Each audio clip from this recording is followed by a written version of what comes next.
C'est l'heure du duel sur France Info. Il oppose ce matin Sylvie Pierre-Brossolette du Point à Laurent Geoffrin de Libération. Bonjour à tous les deux. Bonjour. Et on va parler de Nicolas Sarkozy qui tente de reprendre la main dans la difficulté avec cette annonce hier d'un probable remaniement à l'automne. Sylvie Pierre-Brossolette, est-ce que ça suffira, cette annonce d'un remaniement, pour le sortir des difficultés dans lesquelles il se trouve? Non, parce qu'en même temps, ce qu'il a annoncé, c'est qu'il ne lâcherait pas Woerth.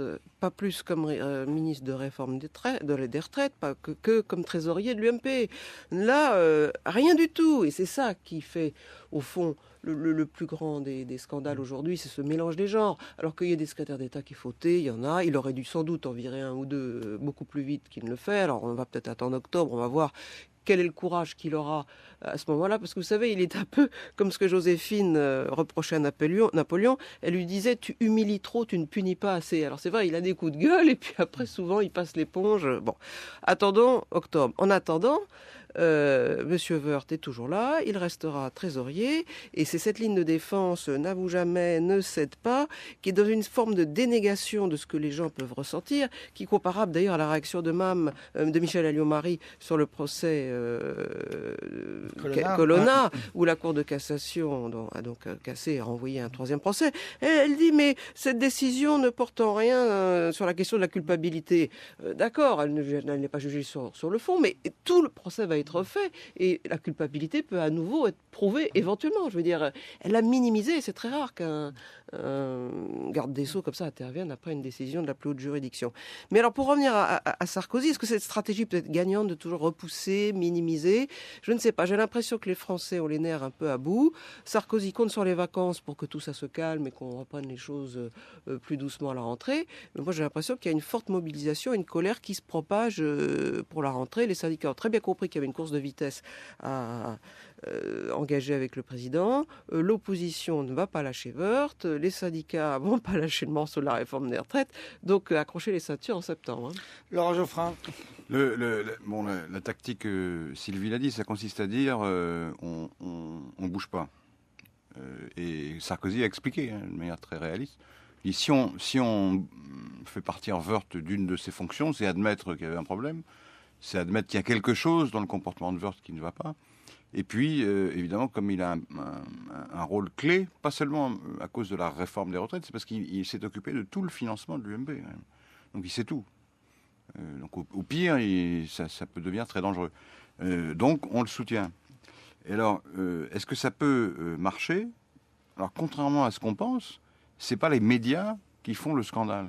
Que les gens disent toujours, c'est les médias. Alors dès qu'il y a un gouvernement ou un parti qui est attaqué, il dit, les médias, c'est pas les médias, c'est les éléments concrets, matériels, factuels que les médias mettent en avant. On ne peut pas inventer un scandale. Là, il y a un élément factuel, il y a un enregistrement. Donc pour que ça continue, pour que le scandale soit en quelque sorte alimenté, il faut du combustible, mais réel, pas seulement des éditoriaux, des titres. Ça suffit pas. Et de toute façon, ça ne peut pas se répéter tous les jours, donc ça s'arrête. Il faut qu'il y en ait de nouveaux. Est-ce qu'il peut y en avoir de nouveaux? C'est pas sûr, parce qu'il faudrait qu'il y ait une procédure judiciaire. Il n'y a pas de procédure. Il y a une enquête de l'inspection générale des finances. Mais c'est un corps d'État qui est soumis directement au ministre du Budget. Alors, ce sont des gens honnêtes, c'est pas la question, mais bon, on peut leur poser une question bien délimitée, et puis ils s'en tiennent là, c'est leur rôle.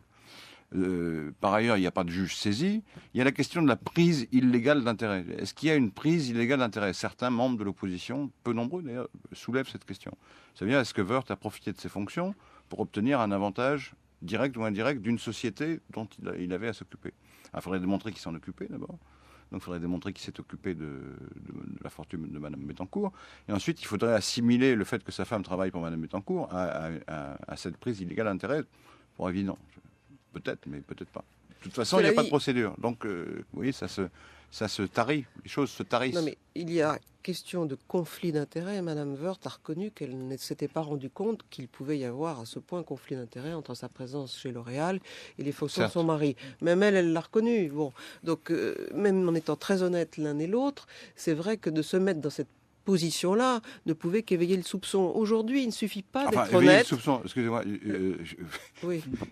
je vais venir en quelque sorte au secours d'Éric Woerth. Il est resté quand même plusieurs années ministre du budget, personne n'a rien dit. Hein. Oui, non, sauf les socialistes, ils ont posé une question. Il a dit que Ils la ont posé question une était question il y a 6 stupide. mois. Ouais. La question était Il y a 6 stupide. mois. Oui. Pas sur L'Oréal, mais sur le trésorier. Mais ce que je voulais dire, c'était que ça devient très difficile aujourd'hui d'être seulement honnête, si je puis dire. Il faut aussi être insoupçonnable. Et donc, il y a des règles en démocratie, je suppose qu'elles seraient appliquées ailleurs, de séparation de certaines fonctions et chez la même personne et dans sa famille. Il faut dire là, faire attention. La gauche l'avait appliqué. Ça. C'est-à-dire Absolument. que quand un membre du parti qui avait des fonctions au parti devenait ministre, il démissionnait de ses fonctions au parti. Donc le trésorier ne pouvait pas être ministre. D'ailleurs, Ou Monsieur le ministre Marlex, pouvait pas être trésorier. Monsieur Marlex, quand il a fait la réforme des circonscriptions, le redécoupage, il a abandonné pour un certain temps ses fonctions au sein de l'UMP. C'était peut-être artificiel, mais c'était respecté un certain code déontologique. Mais la Woerth, c'est ça qui est paradoxal. Ça a l'air d'être le type le plus honnête. Il est sans doute le plus honnête de toute la bande. Et c'est pour ça qu'il ne s'est même pas posé la question de se dire, mais peut-être qu'on va m'accuser de ne pas l'être. Ça lui est même pas passé par l'esprit. Et puis, comme il faisait très bien son boulot et que Nicolas Sarkozy lui est très attaché, il va absolument pas s'en séparer. Simplement, la pression va être forte et je crains pour lui, comme il a cette réforme des retraites sur le dos, qu'à la rentrée, immanquablement, à chaque fois qu'il va prendre la parole pour quelque chose, on va lui rappeler des éléments moins agréables que la retraite à 62 ans. En tout cas, cette affaire Woerth qui fait la une de pratiquement toute la presse encore aujourd'hui. La poudrière Woerth, titre votre journal, Laurent Geoffrin, Libération ce matin. Et puis alors, Sylvie Pierre-Brossolette, le Point titre une affaire d'État, mais le Point publie surtout un cahier spécial à l'intérieur avec 16 pages d'enregistrement du maître d'hôtel. Et c'est croquignolet, hein. Il y a vraiment des choses effarantes. Vous avez hésité avant de les publier ou pas? Parce que certains se disent que ces enregistrements ont tout de même été volés. C'est comme si on regardait par le trou de la serrure. Bien sûr, on s'est posé la question. Il y a un problème éventuellement judiciaire. Hein, on peut nous poursuivre. Mais enfin, on a considéré que c'était notre devoir de l'information puisqu'on détenait cette information, de la communiquer à nos lecteurs. 16 pages, presque l'intégralité donc de toutes ces conversations volées dans le bureau de la femme la plus riche d'Europe. Merci beaucoup Sylvie Pierre-Brossolette du Point, Laurent Geoffrin de Libération.